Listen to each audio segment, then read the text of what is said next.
Hello, Captain Pengies Sparrow. I am the Mass Analyst. I'm here tonight both to praise you in certain regards and to disagree with you in certain regards.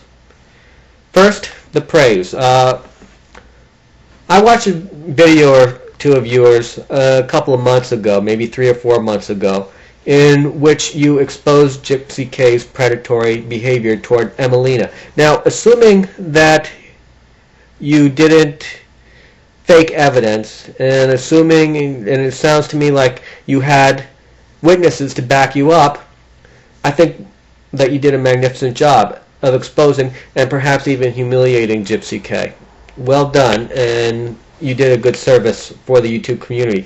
Now, I know you're a troll and you don't give a damn about the YouTube community, but I thought that that was a valuable piece of reporting. Where I disagree with you is your desire to keep him banned from YouTube forever and your hostility toward people who support Gypsy K. Now, I didn't subscribe to Gypsy K. I didn't really follow him before he was banned. I'm a bit hazy on the exact reasons as to why he was banned. But under certain circumstances, I would like to see him be able to come back on YouTube. I think a condition of his coming back would be making a video explaining his behavior, apologizing for it, and vowing not to do it again, the stalking.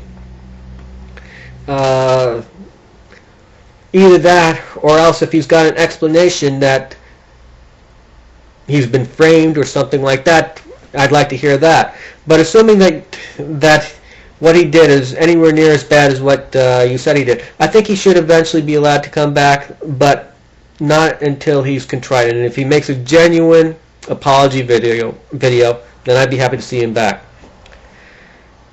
And as far as Give Me a Break Man goes, now I'm subscribed to one of Victor's channels, and I like him. He seems like a nice guy. Now, I don't know him that well. I don't hang out in Stickum. I don't really see what he's been doing in Stickum very much. I've been on Stickum maybe 2 times, 3 times tops, and so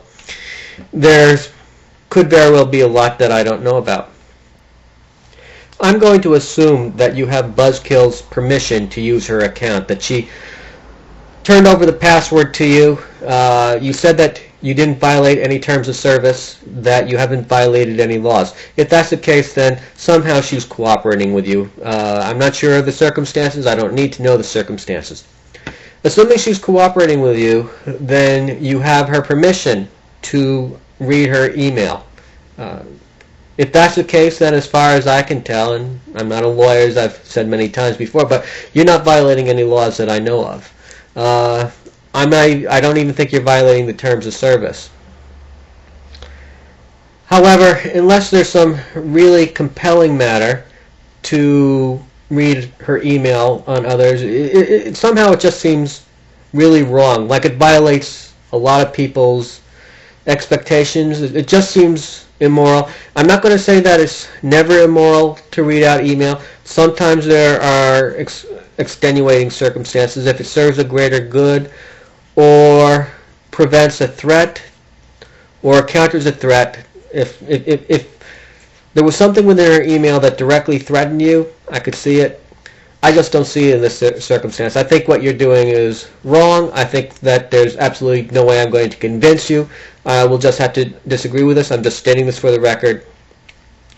Just felt like I had to put it out there. You make the claim that Victor's been having cyber sex on Stickum. I don't know if this is true, but for the sake of argument, let's assume that you've got the evidence to back yourself up. My guess is you're probably not going to make such a charge unless you had such evidence. So we'll assume that it's true. What is disturbing, that in itself, not enough reason to get kicked off of YouTube. Not even by a long shot. It is disturbing if you are correct in your claim that one of the participants in this was a 17-year-old girl. Now, I'm not sure from watching your video whether Victor actually encouraged her to take off her shirt or not, whether his words were directed toward her, but it is somewhat disturbing. What I don't know, what you didn't say, is whether Victor even knew that there was a 17-year-old within the room. Okay, so I really don't have an opinion too strongly on that one way or the other. If he did knowingly encourage a 17-year-old to take off her shirt in a stick-em room, then that's certainly worthy of condemnation. Whether or not it's worthy of banishment from YouTube, well, first of all, what happens on stick-em is outside of YouTube's jurisdiction. If you've got evidence, I think what should be done is you put the evidence out there. Victor will hopefully be chastised and embarrassed. It won't happen again if your evidence holds up. If it doesn't hold up, if Victor can poke holes in it, then he should debunk it. I don't think he should be banned forever from YouTube. I think Victor sometimes has some interesting things to say, and I like to be able to hear them. By the way, you may have heard of someone named Thomas Jefferson. Well, he had a slave, and he had sex with a slave. And by today's standard, given the power differential between him and his slave, I think her name was Sally Hennings. I probably should look it up. I don't remember off the top, or maybe Sally Jennings. Given the power differential, by today's terms, we would call that rape. Now, despite the fact that he did something that today we would consider abhorrent, not just owning the slaves, which in itself is abhorrent, but what looks to us as rape, yeah, we can condemn him for that aspect of his life. But he was also a brilliant, brilliant man, and the question is, should we have discarded all of his other work and ignored that because he did behave in this manner, at least by today's standards, that we would consider absolutely abhorrent? Fortunately, he wasn't censored for all the other aspects of his life. Fortunately, we got to hear what he had to say, and our nation is much richer for it. I cannot picture the United States as it is today without his voice. Now, I'm not comparing Victor or Gypsy K to Thomas Jefferson. There's no way their contributions, or any of our contributions, can amount to even a fraction of what he's done. However, the principle remains that, yeah, expose their sleaziness if they do act sleazy, especially in other venues. But I don't see that is necessarily a reason to ban them. Now, if Gypsy K threatens Emelina and uses YouTube to make those threats, okay, I can see that that's a reason for permanent banishment. But especially Victor, I haven't seen anything even remotely close to warranting getting him off of, to harassing him off of YouTube. So there, I think we'll have to disagree. Hopefully, at least some modicum of respect, but we'll have to disagree there. So much for that. I really want to talk about some other things. I don't want to go into lecturing you. I know you're a troll. I know that we may have some fundamental disagreements. So be it. I'd now like to turn my attention towards Scientology and Anonymous. Captain Pengies, normally when you're about to troll somebody, you do your homework. That's what makes you such a good troll. Unfortunately, in this area, you are sadly lacking. I'm somewhat disappointed in your lack of homework here. Now, you state, and I have no reason to disbelieve you, I actually believe you, you state that someone called the police pretending to be you and stating, and they said that they held a gun to they were holding a gun to their head and they were holding their kid hostage. And as a result of this, the police went to your old address, and that's just really, really bad. This has to be condemned in the strongest possible terms. Even if we assumed, and I'm not saying this is what I believe, I don't believe this at all, but even for argument's sake, assuming that you deserved this real-life harassment, this was just recklessness, pure and simple.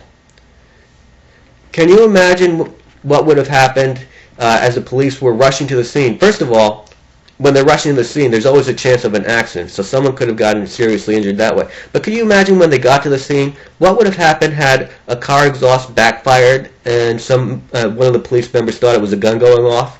Or suppose a kid came running out of the building screaming wildly. Sometimes kids do that when they play. In this sort of a tense environment, real tragedy could have occurred. this was reckless and must be condemned. Having said that, we don't know whether this is somebody from within Anonymous. In your trolling career, you have undoubtedly made a few enemies. It could be one of those, and you do. To be fair, you do state that it might not be from someone within Anonymous, but you go after Anonymous on two other grounds. First, you state that they're totally ineffective, and you kind of laugh at their wimpy protests, that their numbers, at most, maybe 9 or 10,000, which is nothing compared to the anti-war protests. And second, you go after them for their denial of service attacks against Scientology. Well, let's look at the size of their protests. It's not really fair to compare their protests with anti-war protests. It's apples and oranges. The anti-war protests of today are wimpy looking compared to the protests during Vietnam, during the Vietnam War. You're too young to remember this, but I remember this. They're really wimpy looking. They're pathetic. And the reason why they're so wimpy looking and pathetic is that relatively few people are affected by the Iraq War. Relatively few Americans are affected by the Iraq War as they were during the Vietnam War. Back in the Vietnam War, the entire population of teenagers were subject to the draft. Lots of people were going and dying. The probability of going and dying was much higher. Here in the current Iraq War, everyone who goes volunteered to go into the military. Many fewer people have died and are injured than in the Vietnam War. So the number of people who are directly affected is much smaller today than they were during the Vietnam War. Similarly, the number of people who are directly affected, who have been directly impacted by the misdeeds of Scientology, are much smaller. As a general rule, people don't go out and protest things that don't personally affect them. And the fact that anybody is going out in the streets against Scientology is quite remarkable. One thing you probably don't understand because you haven't done the homework is that Scientology has a long history of really nasty tricks. To say dirty tricks is understatement. But they'll use any means possible in the past. They've used all sorts of means to try and suppress criticism of their religion/cult. These include trying to frame someone for making a bomb threat. You might want to do a little research on Paulette Cooper. And according to her, they also tried to kill her. There have been a number of allegations of Scientology killing people who were trying to leave the church or who were critics. Whether or not this really is what happened, it hasn't gone to trial. I don't think there have been any convictions that Scientology has actually killed any people. But there are enough people who claim this that I kind of think there might be something behind it. What is well documented is their history of litigiousness and their other dirty tricks, which has intimidated. Frankly, many people were intimidated to speak out against Scientology. People who had left Scientology were afraid to talk about the abuses within the church because of this atmosphere of fear. That's why people who speak out against the church are anonymous, because of the church's long history of dirty tricks, or as they might put it, fair game. I'm going to post a link to a page within my website that discusses Scientology and their history and the denial of service attacks. You state that the denial of service attacks against Scientology is wrong. Given their history, this sort of attack against Scientology is so incredibly mild compared to what they've done to their critics. I think that one could morally justify this. Now, I think it was a tactical mistake, and fortunately Anonymous realized this, and they stopped it within a few days, maybe a week. I don't remember exactly how long, but it didn't last very long. I think it was a tactical mistake, but given Scientology's history of bringing this into real life and trying to destroy their critics, I think that one could make a good moral justification for the denial of service attacks. So I'm going to make a challenge to you. I'm going to challenge you. Take an hour or two to look at the article that I've posting a link to in my website. Within my website, you'll see links to some other websites, and I'll post those links in the sidebar as well. Take an hour or two to review there what's written about Scientology, what people who've left Scientology have said as well. Now, one of the people who's left Scientology, she has a channel, Tori Magoo 44. I'm going to post a few links to her videos, and you can see her reactions and her evaluation of Anonymous. I think to say that Anonymous has had no effect on the Church of Scientology is just totally misreading the situation. Anonymous is a bit like termites. Termites go in, and it takes a long time for them to really do major damage to a structure, and you might not see any damage from the outside, but from within, the wood is rotting out. And eventually, if the termites are allowed to do their thing long enough, the structure will collapse from within. Now, someone from Anonymous might twist this out of context and say that people in Anonymous should be treated like a bunch of insects, that they're total scum and what have you. No, that's not at all the case. These particular termites are going against a building that deserves to be brought down.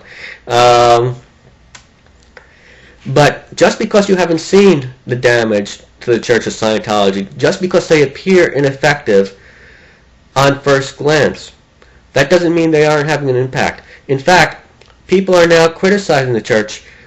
There are stories within the newspaper that wouldn't have been written had Anonymous not been active against the church. People were afraid to write about the church because of their intimidation tactics. That no longer happens. People who've left the church would keep silent about why. That no longer is the case. And in fact, a few prominent people, including actor Jason Begay, is now talking out about Scientology. I believe that the protests by Anonymous around the world have shined a light on Scientology, and this gives them cover. This gives them the courage to be able to tell about their experiences. To say that Anonymous has been totally ineffective is to be totally misreading the situation. Now, for the last thing I'd like to talk about, I noticed that you mentioned that Red Skull was a member of the Pirates Guild, and I noticed in the comment sections to one of your videos that you seem to think that he's an acceptable guy, and that he's been the victim of trolling by Encyclopedia Dramatica. Well, Red Skull and I have a long history. Let me put it this way. You're very proud. You seem quite proud of the fact that the people in the Pirates Guild don't have to break any laws. And they don't have to threaten to take this into real life to do their trolling, to do their damage. And you take it as a point of pride, in fact, that you haven't even violated terms of service. Well, within your midst is one, Red Skull, who doesn't hold up to these high standards of the Pirate Guild. Now, you did admit that your standards of admission is low, but I don't know if you realize just how low it is. It is true that Red Skull has been trolled by a number of people. Encyclopedia Dramatica has written harshly about him. However, one thing you must realize that he's brought a lot of this on himself. He has, even before he ever heard of even before he ever heard of Encyclopedia Dramatica, or even before Encyclopedia Dramatica has heard of him, he made several death threats against, or threats of rape against other YouTubers. He's driven a few people off of YouTube through veiled death threats, or not so veiled death threats. He has used the DMCA as a tool to suppress criticism, legitimate criticism of himself. He has misused and abused it. In fact, he perjured himself. I think his name shouldn't be Red Skull. I think his name should be Perjury Boy. He perjured himself by claiming to own a video put out by Firefly 515. I posted that video to my channel at Firefly's request. He sent in a DMCA to YouTube claiming to own it while imitating Firefly 515. This got my account suspended for about 4 months. During that time, I spent my time putting up a website about the DMCA and about my experience here. What Red Skull did, he did it because he couldn't debate me, he couldn't meet me on a level playing field of ideas. The only way he could defend himself, the only way that he had a chance to go against me, was to act illegally. When he filed a false DMCA, he committed perjury. If you want something like that within the Pirate Guild, be my guest. But beware. Not all your members may adhere to your standards, low as they may be, that they're not going to violate the law, that they're not going to take this into real life. Now, Red Skull is going to get all butthurt and say, well, the people at the Encyclopedia Dramatica are mean and nasty to me and blah, blah, blah, blah, blah. And he may even accuse them of causing his computer to crash.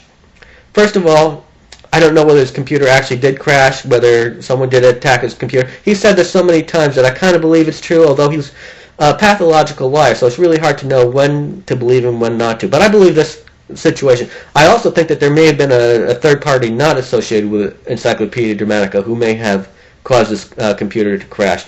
I'm not at all convinced that it was the people from Encyclopedia Dramatica who did that. Another thing he's going to start whining about is that people are dropping his docs. Well, someone did discover his real life name, and I have no objection to people posting his name all over the internet about that. The reason being is that he's made death threats against other people, and once you start making death threats, though I value anonymity highly, I think once you start making death threats, you shouldn't be able to do that from under the cloak of anonymity. Having said that, I notice that some people are also posting what may be his address. It used to be his address. He claims he no longer lives there. Whether that claim is true or a lie, I really don't know. But someone's posting an address that may or may not be his. This I do not support. I hope whoever's doing that sort of doc dropping, the full doc dropping, will knock it off. If you want to drop his name, look, if he becomes known in real life as to what he's done, that's fine. He deserves it. But no, knock it off as far as dropping. If you find out where he really lives, don't bother posting it on the internet. I can't support that whatsoever. So I'd recommend to you, Daniel Pengies, to take a few minutes to look into the actions of the Red Skull and be aware that it's quite possible that he may do something that might really bring discredit upon your group. If you feel comfortable with that situation, fine, that's your decision. No doubt he will, and Red Skull will try and get the Pirate Guild to attack me. If he does that, not much I can do about it, but as I mentioned, I was without a channel for 4 months. I think the worst that you can do is get me suspended again. I don't think you're going to do that, Captain Pengies. I think that you have some honor. That you have some honor in the targets that you pick out. And that people who treat you with respect will get respect. And although I disagree with you, I'm certainly not treating you with disrespect. Don't like a few of the actions you've taken. I think a few of the things that you've stated have been somewhat misguided. But there's no doubt that you're a very bright troll, and I think that you can see through the situation. Well, this has been the Mass Analyst, under and in.